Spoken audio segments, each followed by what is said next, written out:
WCPO 9 on your side. It's a new day with your host, Mona Morrow. Good morning and thanks for joining us. Coming up on today's show, the streetcar is ready to launch and we'll tell you what drivers need to know to stay safe. Plus, we will talk to an organization that helps people with disabilities increase their independence. But first, I'm turning the tables on my co-host, Tom Jordan, this morning. He just published a book called Double Jordan. Yes, my journey towards discovering my paternal ancestors. Double Jordan.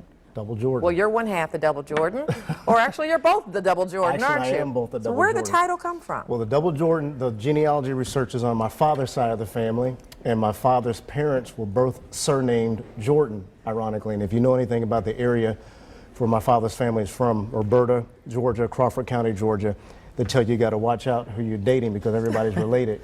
And so for my grandparents, my paternal grandparents, to have married each other and not been in any way remotely related that I found out is a miracle. So that's where the title Double Jordan came from. Okay, so let's just go back a little bit and tell me what got you interested in genealogy.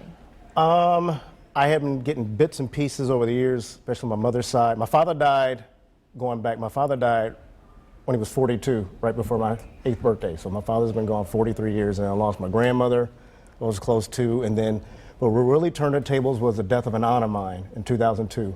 And she died unexpectedly, and she died kind of reclusive. And then with her being gone, of course, my father, my grandparents, that, 2 generations, gone, I started really reflecting, because again, I grew up without my father, reflecting on that side of the family, which I didn't know a whole lot about, but just based on what my mother told me. And that's kind of what got started and became the catalyst for the research. Genealogy. And Tom won't tell you this, but he has become sort of an expert in genealogy. Tell me what we're looking at, or who that's we're looking my at grandfather. That's on the front cover of the book, Willie Jordan. And that's my grandmother, Clara Jordan. Her nickname was Sugar Babe. Matter of fact, a lot of people didn't call her Clara, they called her Sugar Babe. That's the aunt that passed, Mildred Louise, that I talked about. And then that's her sister, that's my father's other sister, Willie Lee Jordan Pouncey. And that's my grandfather's sister, Aunt Eddie. And I could go on, and that's my great-grandmother, Amy. Wow. And these are pictures that I've collected over the years. That's a cemetery where a lot of the ancestors on my grandfather's side are buried, Spring Hill Cemetery in Roberta, Georgia, Crawford County. Tom, you put a lot of work into this, you have more focus. I was just telling him he has so much focus to be able to pull all this together and go back, and you keep finding new family members. Yeah, the book is not necessarily obsolete now, but I've already got to upgrade it because I found out, based on a trip to Georgia a couple of months ago, I have relatives that wound up here in Cincinnati who I didn't know were here in Cincinnati. So it hasn't been a job, it's been a labor of love. And tell me about the Roberta, too? Roberta, that's the Jordan Grove Church named after my ancestors. That's the Jordan Grove Cemetery named after ancestors. That's our first visit there. I got a cousin that I'm very close to. That's my great-great-grandfather in Roberta, Georgia. There's a section of Roberta called Beasley, and a section that's just called Roberta. And that's the headstone of my great-great-grandfather, Jesse Jordan Sr. And the dates on it were 1817. He was born in 1817, died in 1915. Great-grandparents, another headstone of another great-great-grandparent, Amelia Cloud, Culverhouse Cloud. And of course, they were born in slavery, so we've been able to trace back. And that is a picture I got from a cousin-in-law of another set of great-great-grandparents, and that's their tombstone.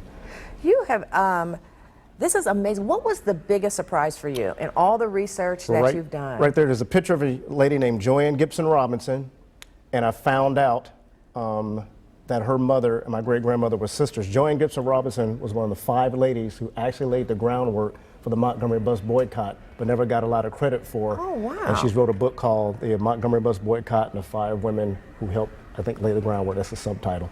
And that was the biggest surprise. So when you're watching Eyes on the Prize and you see her, because she was residing in Los Angeles at the time, I had no idea that was a cousin of mine. Wow.